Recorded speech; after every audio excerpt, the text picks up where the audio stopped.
Matinding pagsubok ang pinagdadaanan ninyo sa ngayon. Lubog ka sa utang, lagi kayo nag-aaway ng inyong karelasyon, may mga tukso na hindi maiwasan, at parang kahit anong gawin ninyong kayod ay sa walat-wala ang inyong pagiging masipag at matyaga. Mainam na meron kang black jambala. Makakatulong po ito para maalis ang kamalasan na pinagdadaanan ninyo at ng inyong buong pamilya. Ang gagawin nyo lamang, ilalagay nyo lamang po si black jambala at kumuha kayo ng mangkok po ninyo. Sa inyo po ito, hindi po ito kasama dito mga bossing ha. Ipapakita ko lang sa inyo kung paano ang gagawin po ninyo. Ilagay si black jambala sa malinis na tubig. Iharap ito sa may silangan or nakaharap po ito sa may pintuan, sa may gate po ninyo. Or kaya po sa may salas ninyo siya ilalagay. Pero the best po ito sa harapan ng inyong puntahanan sa labas.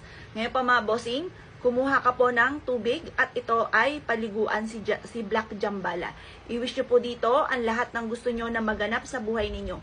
Sabihin nyo po dito, pagkalooban mo ko ng maraming blessing araw-araw at mawala na ang kamalasan na pinagdadaanan ng aking buong pamilya. Makabayad na ako sa lahat ng aking mga pagkakautang.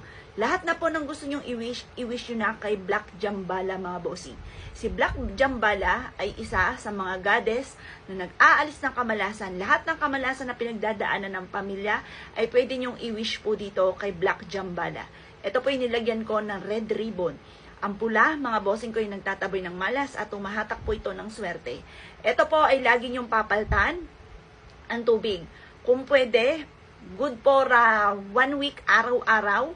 Pero kung may kakayahan ka, araw-arawin nyo talaga siya kasi bawat araw humihigop siya ng negative energy.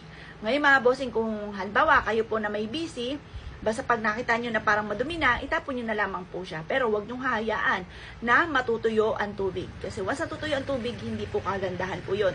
Pero once na malinis, na maintain nyo, tuloy-tuloy ang agos ng swerte mga bossing.